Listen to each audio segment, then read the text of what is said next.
একদম সহজ। এটা ঘরে বানানো খুবই সহজ এবং খুবই স্বাস্থ্যকর। তো দেখুন আমি কী করে বানাই।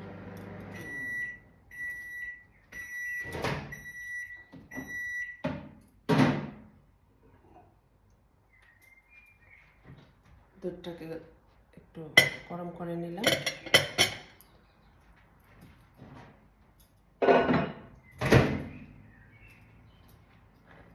তার মধ্যে আমি এখন দিয়ে দিচ্ছি ওটস। এটা হচ্ছে গ্লুটেন ফ্রি। আমার একটু গ্লুটেনের সমস্যা আছে, তাই আমি গ্লুটেন ফ্রি ওটস ব্যবহার করি খাওয়ার জন্য। এগুলো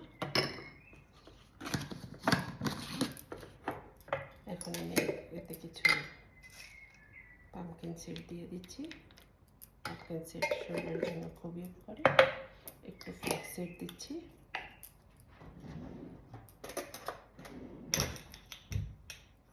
বেশি না, অল্প পরিমাণের।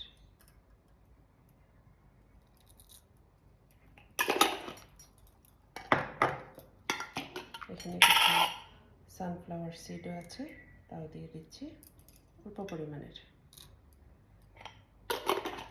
হয়ে গেল। এখন আমি এটাকে, আমি কোনো চিনি ব্যবহার করিনি, কারণ কলাতে প্রচুর চিনি আছে এবং সাথে আমি একটি খেজুর বা ডেটস নিচ্ছি। আমি এটাকে 2 মিনিটের জন্য ঢেকে রেখে দেবো।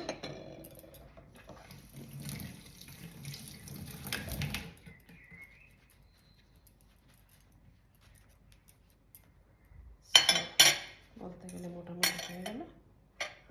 এখন বাকিটুকু আপনাদেরকে আমি দেখাচ্ছি।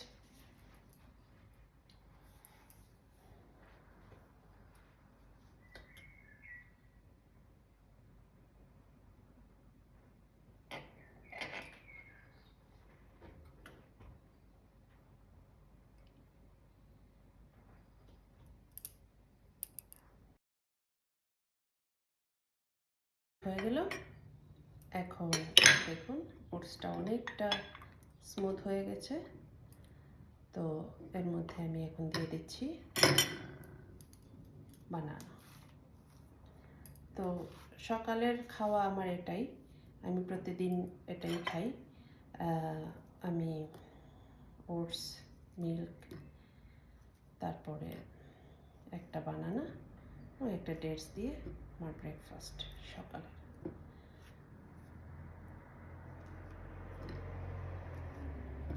আমি আমি কলা খেতে খুব পছন্দ করি। তা মানে এটা ছাড়া আমার মনে হয় দিনটাই অসম্পূর্ণ। মানে অ্যাটলিস্ট আমাকে এটা খেতেই হবে।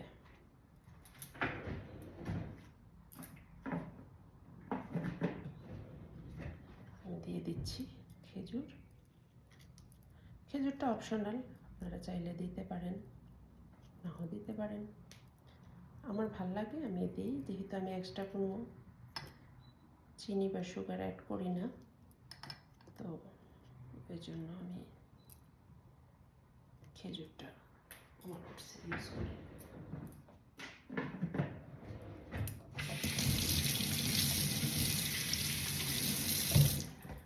তো হয়ে গেল আমার আজকের সকালের খাওয়া ওটস। ধন্যবাদ সবাইকে। আপনারা ইচ্ছা করলে এটা খেতে পারেন নিজেরাও বানিয়ে।